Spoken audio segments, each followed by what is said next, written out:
Hello, Park Howell here. Welcome to the 272nd edition of the Business of Story.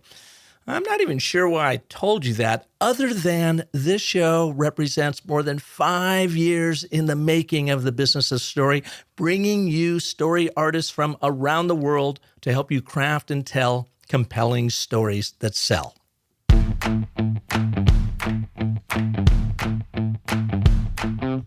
I've captured the wit and wisdom I've gained from my brilliant guests and the rigorous storytelling experience I've earned over my 35-year career in branding and in leadership communications, and I share it all with you in my new book, Brand Bewitchery. This 5-star review just came in this morning from C. Grant. He writes, "I like this book a lot. Super helpful and actionable. Period." Boom, that's it.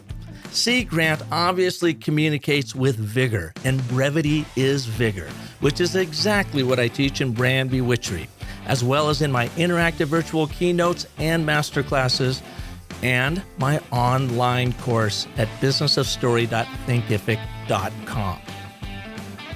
But on today's show, my eyes and hopefully your ears will be open to a whole new but quickly growing arena of brand storytelling. That's employer branding, to attract and retain talent that will provide you a decided edge over your competition and make growing your organization faster and easier. With us is my Liverpoolian friend, Bryan Adams, founder of Ph.Creative and one of the world's leading experts in employer brand storytelling.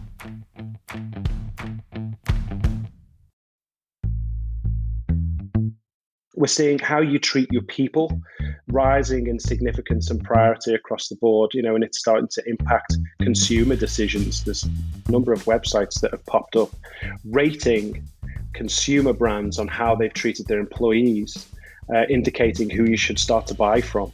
This is definitely starting to come to the forefront, and long may that continue.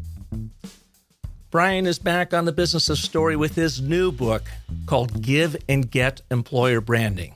Repel the many to compel the few with impact, purpose, and belonging.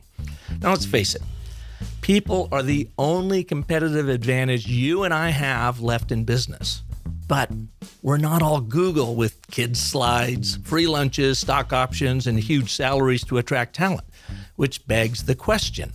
How do you become a brand that attracts the best and brightest who will actually empower and move your corporate culture forward?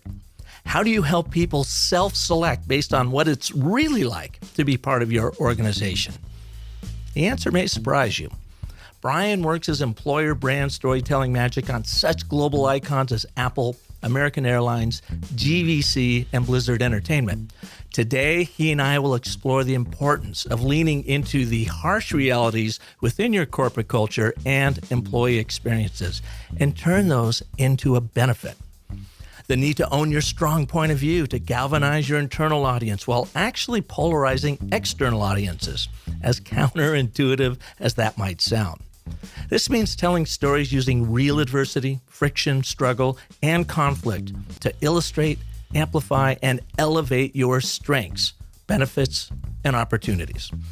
We'll reveal that the derivative of all aspects of your brand value is actually the hard work, sacrifices, and commitment it takes to achieve anything worthwhile.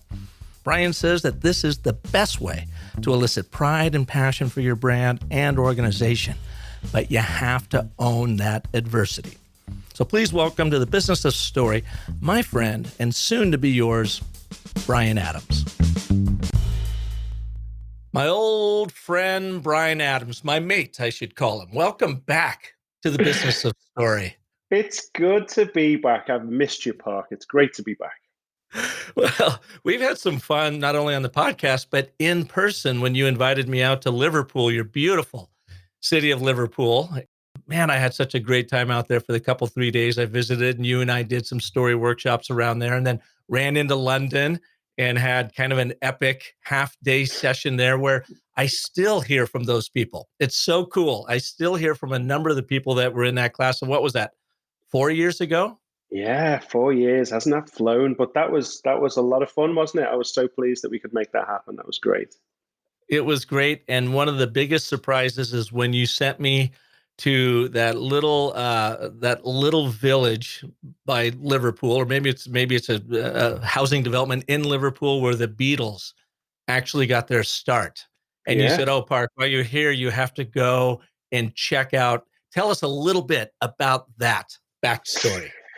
Yeah, so you're talking about the Casbah Coffee Club, of course, right? Yes. Yeah. Yeah. So a good friend of mine, Rogue Best, is the brother of Pete Best, so he's the original drummer in the Beatles. And Mona Best, their mother, is actually credited for getting the Beatles together because when they were making a load of noise in the house and all the rest of it, she gave them the basement and just said, "Do what you want." So they painted it all up and they kitted it out as a little den, as a sort of bar, and set up a stage. That's where the Beatles first met and first played, and that's basically the origin of where the Beatles started. Now you can tour it and see how Paul McCartney painted the ceiling and John Lennon carved his name in the wall and painted a big spider and this, that, and the other and all the rest of it. And it's just a lovely experience. And the thing about it is you sent me over there, killing some time and getting me out of your hair, which I really appreciated. And I had not, my wife was a huge Beatles fan. I am a Beatles fan, but I didn't know their complete backstory. And that was such a treat because you had called ahead and say, "Hey, I'm sending over a mate. Would you take care of him?" And this is no normal tour. This is Yeah. like where I grew up in the Pacific Northwest, out in the outskirts of Seattle. It was rainy and beautiful and very brush and trees and flowers everywhere.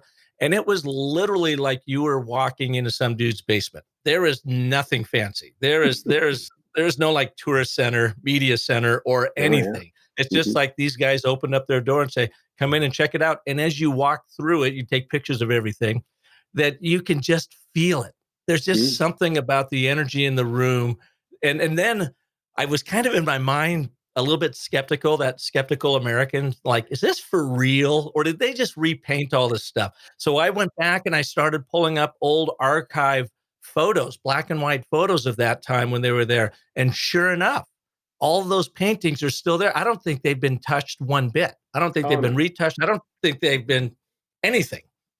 Well, And yeah, I mean, you would expect some of this stuff to be behind perspex, and so, you can look at it, but you can't touch it, and it's you can see it from 6 feet away or whatever. But it's as it was; it's untouched. It's absolutely authentic, and it's where the Beatles started. But Rogue is such a lovely guy, and obviously his dad was the CEO of Apple Records as well, so their family have got a long history of Beatles memorabilia and stories and anecdotes and all the rest of it. And since you've been over, Park, they've opened up the Beatles Museum on Matthew Street, and a lot of their family treasures, letters and guitars and clothing and like a whole host of things that have never been seen by the Beatles community is now on display in Matthew Street over 4 floors, and it's fantastic. But the Casbah Coffee Club is a very special place because it's just untouched. It's fantastic. it's great to have you back and talking about your work. Can you give us just a little bit of backstory on yourself and what you do at Ph.Creative? And what I find interesting is I know a bit about this backstory, is how you were able to crack the door and get your small agency at the time into very large accounts like LinkedIn and others. And Mhm. how, if you could just take our listeners through that process, first your backstory, and how did you get into these big brands? Because it really has influenced everything you're doing today, correct? Well, yeah, absolutely. I think part of it is naivety than sort of and good luck than strategy, but we'll see. You be the judge. But so I'm the CEO and founder of Ph.Creative, and we're a specialist employer branding agency. But we were born out of 16 years ago now. Park makes me feel old, but a digital marketing and branding organization. Started in a bedroom, like all good sort of founder stories. My background's in branding, and I've always had a fascination with storytelling, and it's been at the heart of the agency, since day one, really. But as we started to specialize in the recruitment space and start to learn more about the inner workings of corporate organizations and the requirements of branding internally, it was something that sort of really lit a fire in our small team, and it's that sort of niche specialist focus is what's allowed us to grow, I guess. But in terms of how we've taken a sort of stepping stone from local and regional business into large corporates, I guess there's always been a sense of us punching above our weight and always sort of being brave and creative and wanting to sort of disrupt space. And I think we've never been afraid to disagree. We've never been afraid to give our opinion. And I think that's what's been sort of respected over time. We've managed to sort of increase the caliber of our clients as a result, I guess. I remember when you were telling me about this and how you were getting into these large groups, and you said, we started talking to the HR folks and realized that while they are so important in, of course, camaraderie and driving the teams and leadership and that, they were somewhat ignored from outside vendors other than just selling them some sort of new tool or assessment tool or whatever. But nobody took their own personal brand story or the story of how the company shows up internally for its customers seriously. And that Yeah. once you did show up, they're like, my God, who are you? And welcome. And it was Yeah. kind of coming in through the back door, wasn't it?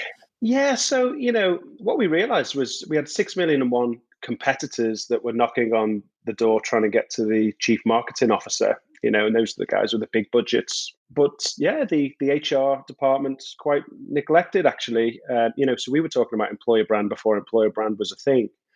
And I think as employer brand and the idea of culture and people led organizations has slowly but surely risen up the priority list of business leadership and entrepreneurship, then we've ridden on the coattails there to some degree. And thankfully now we've got the experience and the sort of war wounds to prove that we know what we're doing in this space, and we can help people out. And actually, if employer brand and consumer brand are two sides of the same coin, for me, the employer brand is the much more sort of human, authentic, transparent aspect of the brand that we've just fallen in love with. And interestingly, now we're doing a lot of employer brand work that has been proven to influence consumer brand and the sentiment of an audience from a wider perspective. So it's increasing in priority and gaining a lot of momentum all the time.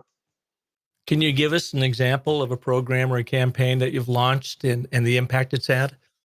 Yeah, so I think we've done 2 employer brands now that have been loved so much inside the organization that it was adopted as the main brand. We did Magellan Health, and we did their employer brand, and that's a Fortune 500 organization. And it rung true so much so that they adopted it in the marketing and use it to communicate with all of their stakeholders. That's definitely one tangible Can you example. take us through it? Can you take us through what it was, the strategy and the tagline or whatever, however you delivered Yeah. it? Yeah, so we did the research, and what we found was they're an incredibly collaborative organization by nature, but so collaborative such that everybody, regardless of where you were in the organization, from the grassroots ground up, everybody felt like they had a voice that could be heard. So influencing up was something of the norm inside that organization. Being in the health space, it was filled with compassion and empathy and caring. That was a huge part of the culture. Interestingly, for such an organization, the majority of their team worked remotely, working from home, and they had to work hard at togetherness, but they achieved it such that it was a unifying bond inside the organization. So what And we came Brian, up this with, was pre-COVID? They were oh yeah, working this is, remotely pre-COVID. yes, yeah. So I mean, Mhm. we're going back 4 or 5 years now. So the tagline, the employer brand essence that we came up with, that was stood up with what we call, I guess in marketing terms would be pillars, but we call them EVPs, employee value propositions. The tagline was "We hear you." We leans into the sort of collaborative nature of and inclusiveness of everybody. Here is, we listen to understand, and you is reflective of whatever audience that you're talking to. And then together, we hear you is an action oriented statement. When you say like, yep, I hear that, it implies taking action. So when anybody makes a suggestion or requires something and they need something to support them in their endeavors, then Magellan says like, we hear you and we'll do something about it. But it didn't stop there, because there's a subservience and a very sort of caring, supportive nature of the company. So we wanted to use that as a device. So what we did was we created a space. So the space was, if you can imagine, when you say, and then there's a space, we hear you. And what that device allowed any stakeholder in the organization to do is to be very tailored and targeted and very specific with the audience that's in front of them. And it was a very easy device. So they could place the priority of your audience and put it right in the center. So when you say, we need space and time to recharge, we hear you. So that might be the start of a story about work-life balance or something of that nature. It became a really useful, focused story mechanic that you could use in any aspect of the business, whether you're talking to stakeholders, investors, customers, carers, or anybody inside the organization. So it was a great success. And it was so powerful internally that then their external marketing folks got it and said, hey, we can use this to reach out to potential customers and physicians and so forth. Absolutely, because the nature of the framework and the structure, the construct, allowed you to tailor the message and the sentiment behind that brand to target their audiences. So it was a really flexible solution that worked across the business, and they did that. Yeah, and you broke down those three words to each have their own meanings, like you said, pillar. So we is the overall organization, us together, the group. Mm-hmm. Here is understanding and empathy. That's Mm-hmm. the foremost part of our providing compassionate healthcare in the world. Mm-hmm. And then you is the individual. So it started internally to say, you are an important part of this team. Please share with us what you have in mind, and we will listen. We may not adopt everything, but we're Mm-hmm. going to listen and understand and empathize. And then together we will figure out how we can make the greatest impact. And it seems like it's only natural that it would go outside too, because don't all great brand stories and brand position start internally and then move externally? Yeah, well, in our experience, that's happening more and more. And when you look at brands that have stood the test of time, usually there's a little bit more behind the surface of, just the aesthetic or, the surface level, whereas there's usually something of substance that really resonates throughout the organization. So we feel lucky to be in this space and to do research with these like great global organizations to really help them find and articulate with clarity, their DNA and what makes them different. But we take that further and trying to pinpoint what it takes to thrive inside that organization.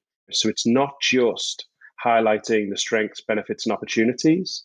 It's being very clear about the harsh realities, the gaps and the vulnerabilities and weaknesses of an organization as well. And I think in this day and age, that's what our audience requires, because I think we're all tired of being romanticized or bragged to. Our audiences want more than that, right? Couldn't agree more. Now, Ph.Creative is launched out of your hometown, home city there of Liverpool. Mm-hmm. But you've also, in the last couple of years, made a move over to San Diego, California, not too far across the desert from where I am right here.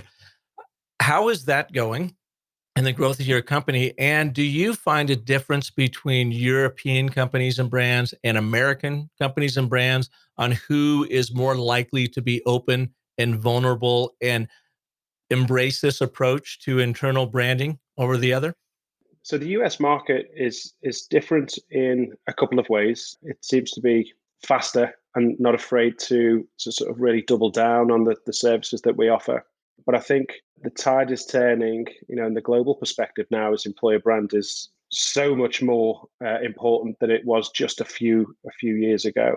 The balance is starting to sort of correct itself, and it's a global perspective that this is incredibly important. So thankfully, but we tend to work with two types of organizations. One, the global billion-dollar FTSE 500 organization with a complex international audience, and mid-sized organizations with ambitions to scale. And we find the mid-sized organizations are the ones that are more brave, they'll take more risks, and we can be more creative. And that's fantastic, an outlet for the team, because we get to produce some beautiful creative work. And then It's that creative work that attracts the large global organizations, but they seem to be less brave, to a degree, and so it goes round. But it's a very interesting space to operate in. Yeah, we see that. We see that too. The mid-market challenger brands are so much fun to work with because they have Mhm. urgency and they've got a little bit more of a backbone and they're willing to take risks.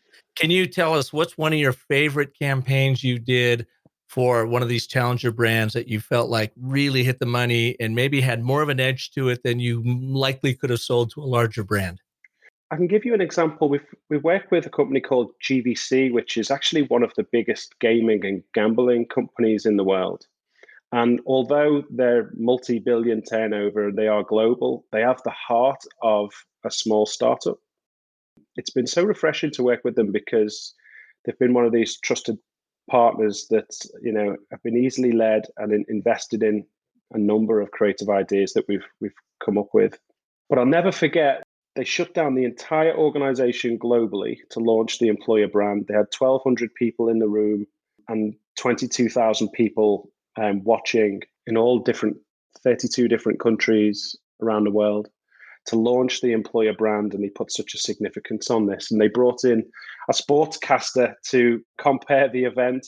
They did a huge competition that was company wide, sent somebody to Vegas because they recorded the best video to really nail a personal story that spoke to the employer brand. And they go all out, and now we're building a whole host of assets and tools for these guys and having so much fun, including games and escape rooms and digital experiences online, and they're just a lot of fun to work with. What was at the heart of the campaign, though? Again, the campaign theme. Could you paint that picture for us that they really got behind? When we did the research, we found the number one obstacle that GVC faced wasn't inside their organization. It was actually an industry perception challenge because they wanted to attract the top talent, the best talent in the world. But there was an industry perception that, these types of companies didn't have the best reputation from an integrity and ethics perspective. Where actually GVC, they actually lobby for law change and regulation, and they do a whole host of things to make sure that it's a safe environment. So the team came up with for the good of entertainment, because somebody needs to be the sort of parental figure in this space and lead the way. But the flip side to that as well, for the good of entertainment, was everybody throughout the organization passionately believes that what they do elevates the excitement and fun of sports around the world. It really did speak to the heart of everything they stood for.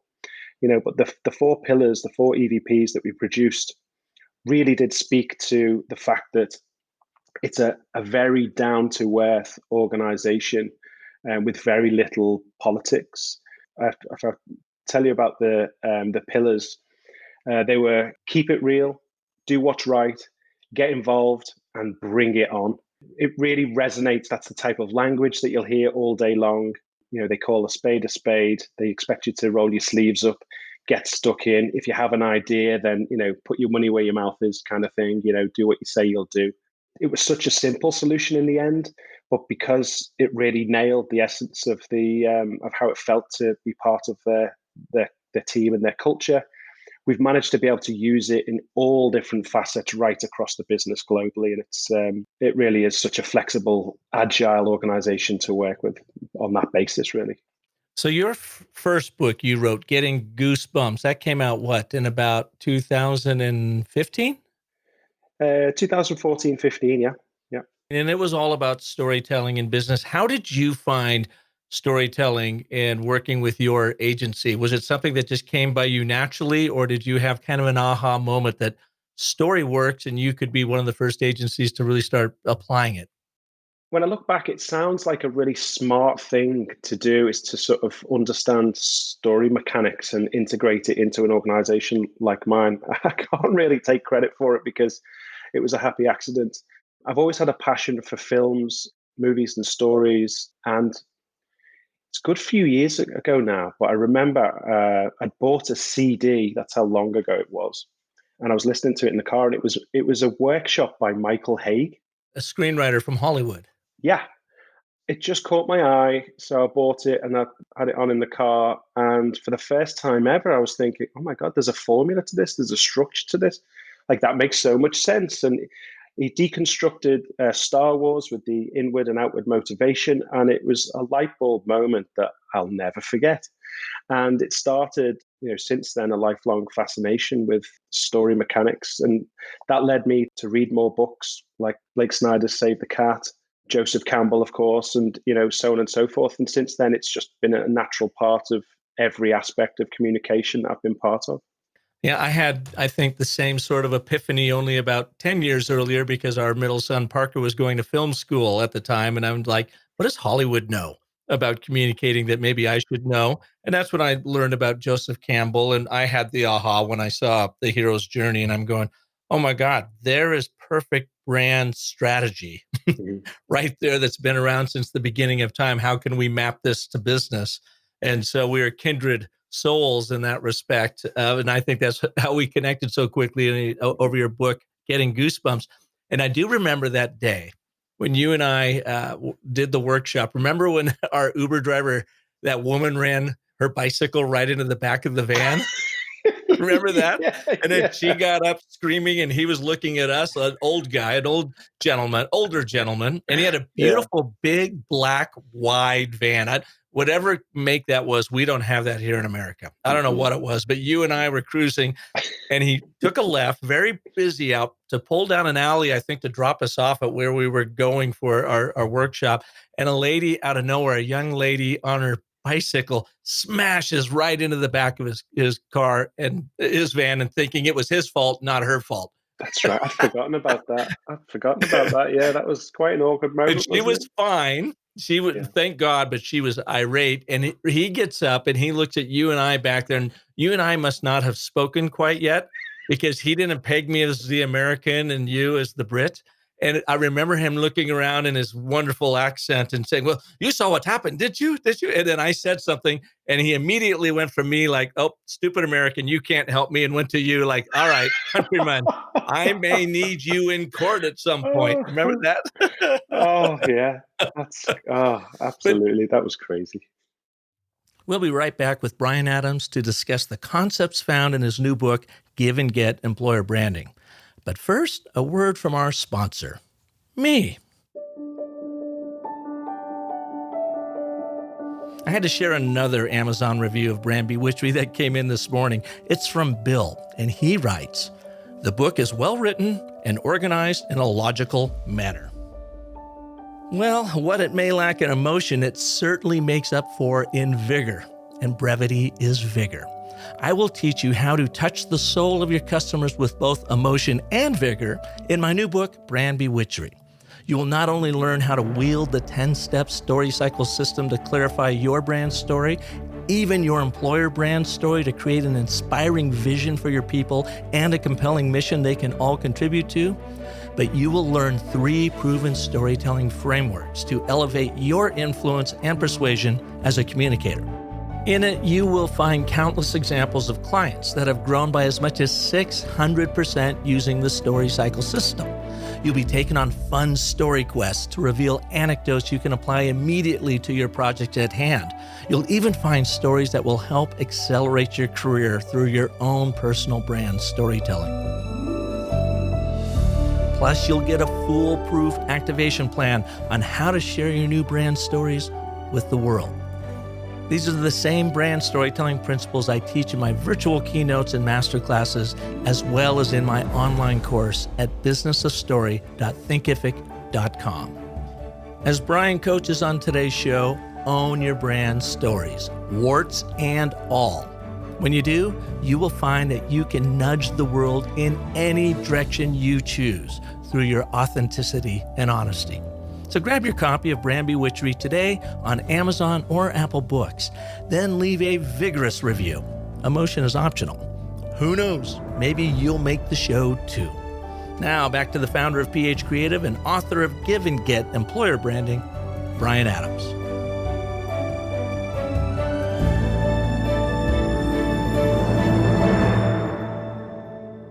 But you've got a new book out, and you wrote it with Charlotte Marshall. Who is Charlotte Marshall? Is she a part of your staff? No, Charlotte was an ex-client of ours. She's the current World Employer Brand Leader of the Year, and she's probably the most experienced employer brand leader that we know. She's widely recognized as somebody very experienced in that space. So you wrote this new book, Give and Get. Give and Get Employer Branding, repel the many to compel the few with impact, purpose, and belonging. I do like that subhead, repel the many and compel the few with impact, purpose, and belonging. So why'd you write the book? So Charlotte was my client partner on the Magellan Health project. So the example I gave you earlier. Charlotte had done 4 or 5 employer brand activations previously to working with us. And this was the first time that she got to experience the principles of give and get. And essentially all it is, Park, is rather than broadcasting strengths, benefits, and opportunities, which is the traditional conventional method, just sort of lift and shift from marketing, what we employ is a two-way value exchange, and this is where we use the adversity within an employee experience to really elevate what you can get out of it as a result. And it's a simple use of story mechanic, but it answers the fundamental question that candidates or external applicants always have in their mind, like, do I have what it takes to thrive? So the two-way value exchange, the give and the get, answer that fundamental question. And as a result, rather than branding being used as a magnet just to attract more volume, it's used as a smart filter to allow the audience to self-select in and out based on good culture fit, good culture match, or good culture add. And has this been developed over your experience now, 10, 15 years of working with these kinds of brands that you've seen this materialize? Yeah. So we've been using this internally, but every time we speak to a new prospect or we speak at events, we have to start by educating on our philosophy. And you know what it's like growing an organization when you have to educate the audience before the audience buy into your approach. So there's 2 ways really. What we have quickly found is that the principles of give and get employer branding really is a sort of an ace up our sleeve that we could use as a competitive edge at pitch, or we could give it away to the world and try and put a dent in the universe and change what employer brand means, because we believe this is the right authentic way to represent the employee experience. It's if you market to candidates and they join based on advertising, the sunshine version of the truth, and then they don't find that when they join they find a disparity between what they've been sold, then actually you've done everybody a disservice. So we find that our approach is much more effective across the board, much more sustainable going forward. It's better for the business, but it's also better for the individual as well.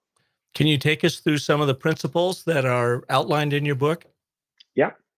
So I'll give you an example. I remember sitting in an open orchard in the middle of a big round office space in San Jose. Well, one of the world's largest organizations, but definitely the biggest tech company in the world. And we were doing the employer brand research. And what we discovered in this particular tech company is there's absolutely zero work-life balance. There is an expectation to do your best work. It is relentless. The stress is high. And essentially, you're expected to give over your soul to this organization, to do the best work of your life, to work harder than you've ever worked before. And it really is sort of blood, sweat, and tears. And for such an organization, there's a distinct lack of structure as well, which is unlike any other large global organization of that size. When you hear those harsh realities, you think, geez, why would anyone want to be part of that? And in fact, when we revealed our research evidence to that organization, they asked the question, how do we navigate the fact that the evidence says that there's zero work-life balance in this place? To which we replied, we use it. We communicate, and we should be honest about it. Now, when we said that, there was like, well, hang on a minute, people will leave, or people won't join us.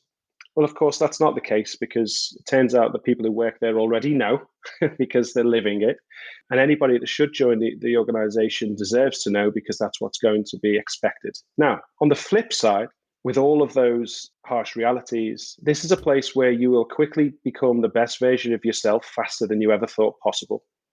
You'll work with the smartest people on earth to create disruptive technology and solutions that you can walk the streets and see in the hands of millions of people every day. Once you leave that organization, you could probably work anywhere else because of the reputation it brings. And it's something that's revered globally that you can be really proud of.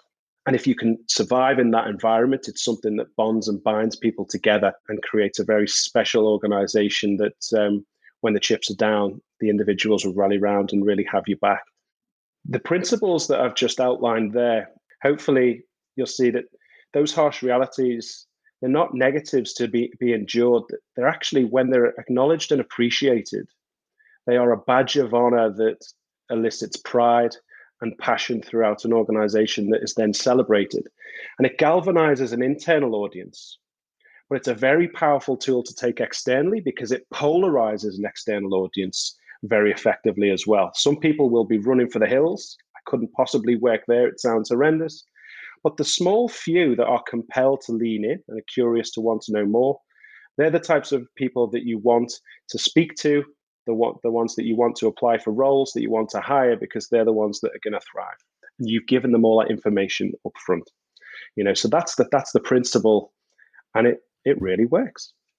It's repel the many and compel the few. So you talked about the principles in there. I just want to unpack them very simply. Great story. You did say you started by sitting in an orchard up in San Jose, largest tech. Is this Apple? Are you talking about Apple? I couldn't possibly confirm or deny. All right. I got you, because that work-life balance, they might hit you upside the head, and who knows, next time you end up in San Diego, you might end up out in the bay there. So can you tell us what those principles are, other than what I heard was just radical authenticity and honesty? Just tell people exactly what they're up for. What other principles are in there? Essentially, what we're trying to get to the heart of is what everybody wants. The derivative is a sense of impact, a sense of purpose, and a sense of belonging. The other aspect of the traditional things that you'll find, the strengths, benefits, and opportunities of working in an organization, they only really mean something to you if you get to the root, the derivative of what's the adversity beneath each one of these things. What do I need to be able to do? How do I know I can cope? What does it take to thrive in that environment? And is it worth the sacrifice and commitment I have to put in order to find that sense of impact, purpose, and belonging? Now, of course, Park, straight away you will recognize that keyword adversity. Without adversity, without friction, there is no story. That's exactly what I wrote down here as you said that, and I was just going back to thinking, well, yeah, he's completely gifted and studied in story, and without a problem, you have no story. So you were like, let's embrace the problem. Let's really dig for the adversity that is the story tension that actually people want to overcome. If I can share something with you, because I just got off the phone with our son Parker prior to this. And he is doing, by the time the shows airs, it will already have come and passed. But on July 25th, he is doing the premiere of a live stream Dungeons and Dragons TV show on Twitch. Wow. And it's live players sitting in a room side by side, even in this land of COVID, but they are taking all of these measures to understand how to overcome this, or how to work in this bizarre world we're in and keep everybody safe in the process. But they also have this enormous green screen behind them where they will play these 3D animation videos of every quest that gets thrown out on Dungeons and Dragons. And so he was really concerned, understandably so, about COVID and how was he going to handle it. And he talked, following the CDC guidelines with his cast and his crew and that sort of thing, and even creating a little video saying, look, we are pioneering something here in TV and entertainment that is going to have some historical significance, they believe, because of how they're combining their live role playing with the animation, all real time happening. And they've got this library of animations that'll blow your mind, and they have to be able to quickly switch into the proper animation and the proper ghoul and the proper dinosaur or dragons or whatever, depending on what happens real time in front of them. So we were talking about this, and I said, and it's what you're talking about right here, Bryan.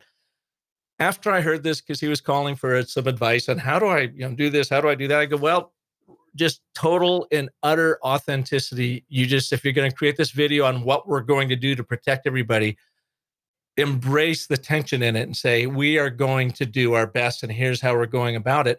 And I said, nothing in your production makes sense except in the light of one word, and that is integrity. You have to have integrity to the production, integrity to the game of Dungeons and Dragons, integrity to the production values so that you can wow people out there with it.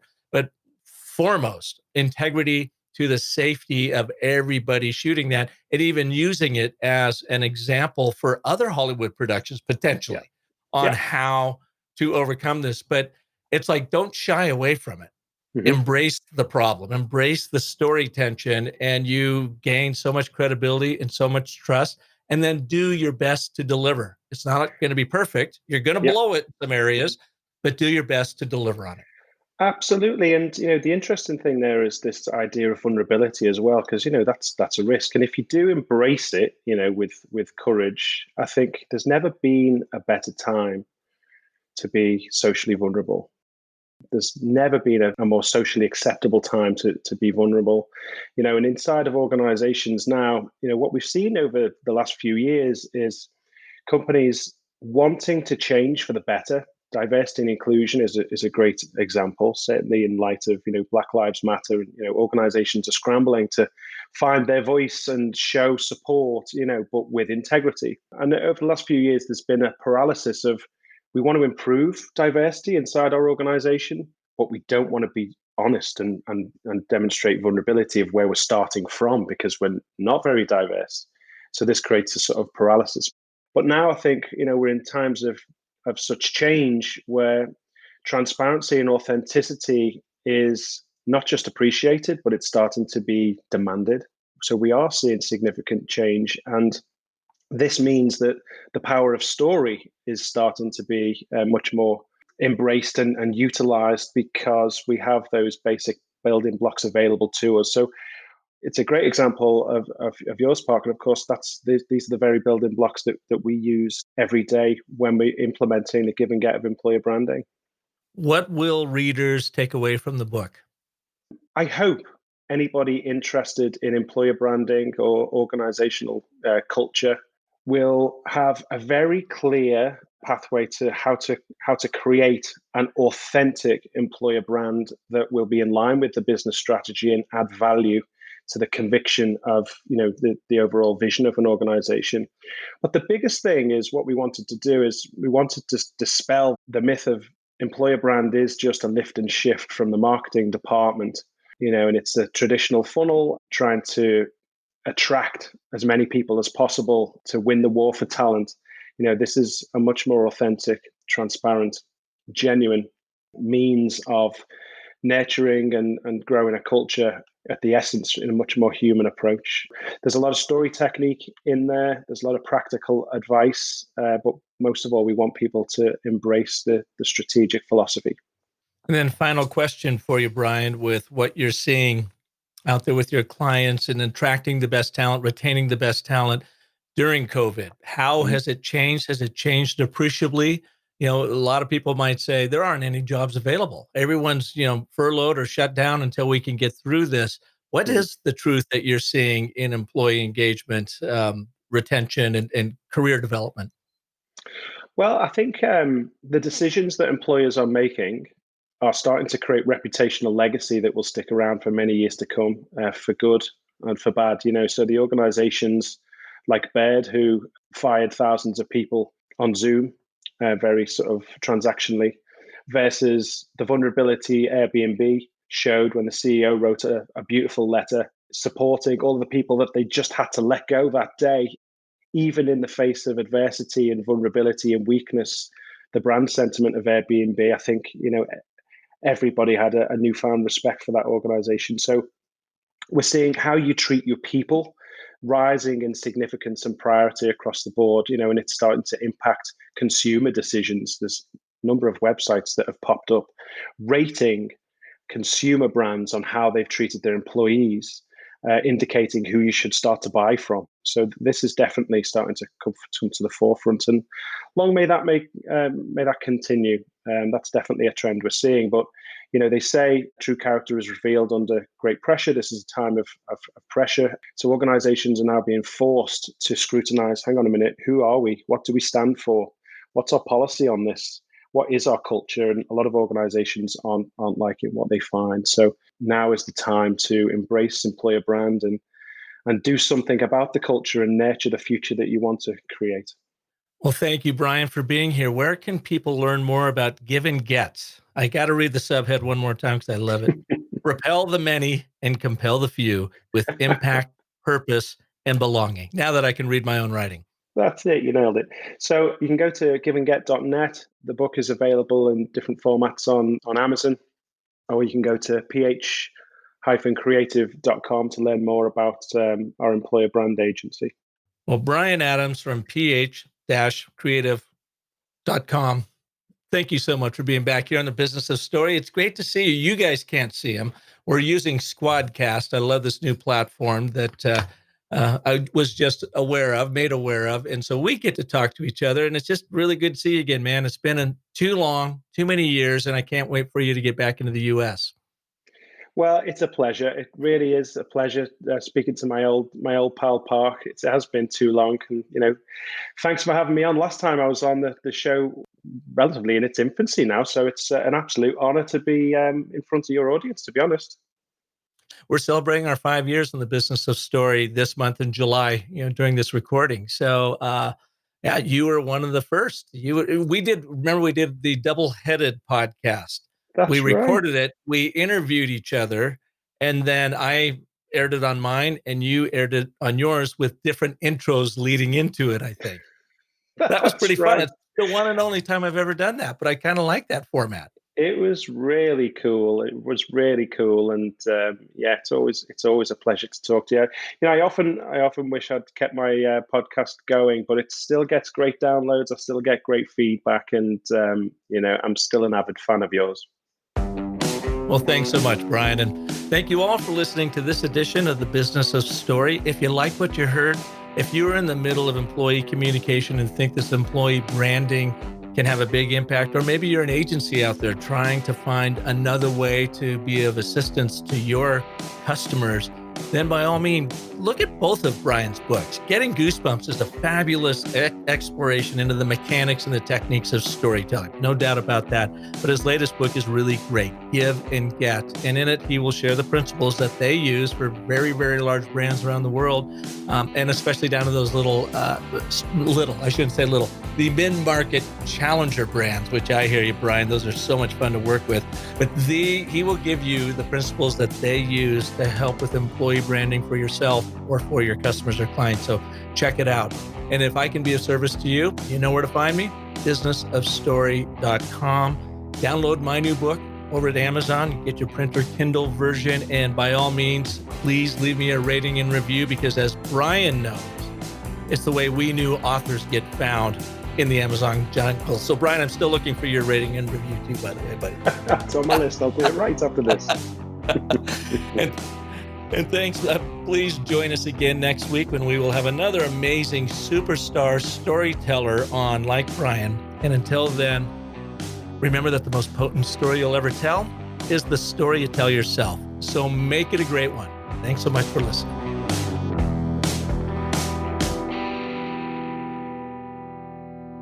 There you go. Awesome. You know what? I love talking to you, Park. It's great. Just like an old mate in the pub.